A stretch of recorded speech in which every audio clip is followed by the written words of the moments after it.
Hi, this is Misha और आज हम लोग करने जा रहे हैं क्लास 9th की एक्सरसाइज 4.1 का क्वेश्चन नंबर 2।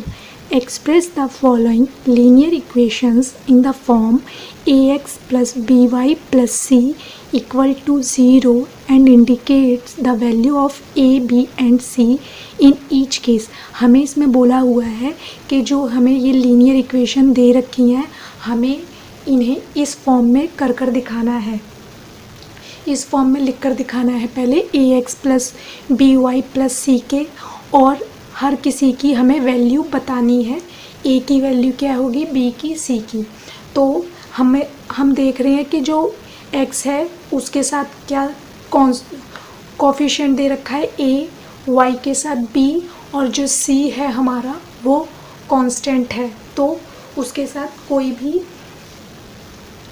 कोफिशिएंट नहीं दे रखा है। तो अब हम लिखना शुरू करेंगे। पहला पार्ट है 2x प्लस 3y इक्वल 9.35 बार।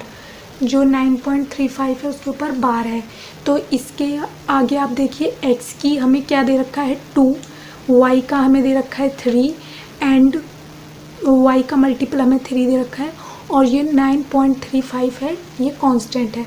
तो हम इसको भी पहले इधर की साइड ले आएंगे। 2x प्लस 3y, अब ये यहाँ पर प्लस का है, इधर जाकर ये माइनस का हो जाएगा, तो माइनस 9.35 बार इक्वल टू में क्या आ जाएगा 0। ये हमारी ये इक्वेशन बन गई। अब हमें इनकी वैल्यूज़ बतानी है। तो a की वैल्यू क्या हो जाएगी 2, b की वैल्यू 3 एंड c की वैल्यू माइनस 9.35 विथ बार, क्योंकि जो हमें साइन दे रखा है नेगेटिव का, तो हमें इधर भी साइन दिखाना है। तो ये ऐसे हमारा फर्स्ट पार्ट हो जाएगा।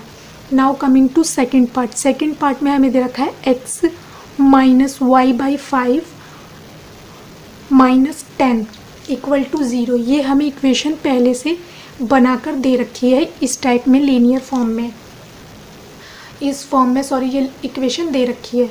तो अब हम सीधे इसकी वैल्यू लिख सकते हैं। तो a की वैल्यू क्या हो जाएगी, जब हमारा x के साथ कुछ भी मल्टीपल नहीं होता है तो उसका मतलब इसका मल्टीपल 1 होगा। अब हम लिखेंगे b की, तो b में y के साथ कोई नहीं है तो इसका मतलब 1 होगा, तो माइनस 1/5। मैंने आपको बोला है साइन भी साथ में हमें लगाना है, एंड c की हो जाएगी माइनस 10। ये हमारा सेकंड पार्ट हो गया। थर्ड पार्ट में हमें दे रखा है, ये हमारा x है, ये y की, और ये कांस्टेंट टर्म। तो हम पहले एक साइड में लिख लेंगे माइनस 2x प्लस 3y, ये यहाँ पर प्लस का है, इधर आकर माइनस का हो जाएगा, इक्वल टू में 0।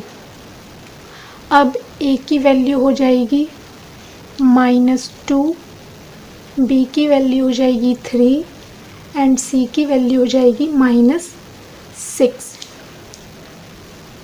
ये हमारा थर्ड पार्ट था। Now coming to fourth part में हमें दे रखा है x इक्वल 3y। तो अब हम इसको कर लेंगे। तो इसमें हमें x का मल्टीपल दे रखा है और y का, बट हमें कांस्टेंट टर्म नहीं दे रखी। तो जब हमें कांस्टेंट टर्म नहीं दे रखी होती है तो हम ऐसे करते हैं, पहले हम x की वैल्यू लिख लेंगे, उसके बाद ये 3y इधर की साइड आ जाएगा, तो -3y हो जाएगा। और जब हमें c की वैल्यू नहीं दे रखी होती तो हम उसकी जगह लिख देंगे प्लस का 0। हम अपनी वैल्यू को 0 मान लेंगे, तो इक्वल टू 0। ये हमारा इस फॉर्म में आ गया। अब हम लिखेंगे a की वैल्यू हो जाएगी 1, b की वैल्यू हो जाएगी -3 एंड c की वैल्यू 0। नाउ कमिंग टू फिफ्थ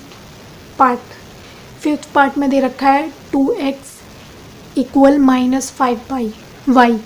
तो इसको पहले हम कर लेंगे 2x, ये यहाँ पर माइनस का है, यहाँ पर आकर प्लस का 5y हो जाएगा। इसमें भी c का कांस्टेंट टर्म कुछ नहीं है, तो हम इधर 0 ले लेंगे और इक्वल टू में 0। तो a की वैल्यू आ गई हमारी 2 बी की वैल्यू आ गई 5 एंड सी की वैल्यू आ गई 0।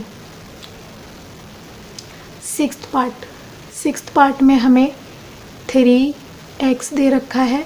अब यहाँ पर हमारा जो y टर्म है वो टर्म नहीं दे रखा है, तो हम क्या करेंगे, हम जब हमें कुछ नहीं दे रखा होता तो हम y लगाकर उसका 0 मान लेंगे, तो 0 मल्टीपल हो जाएगा किसका, y का, और ये +2 आ जाएगा और इक्वल टू में 0।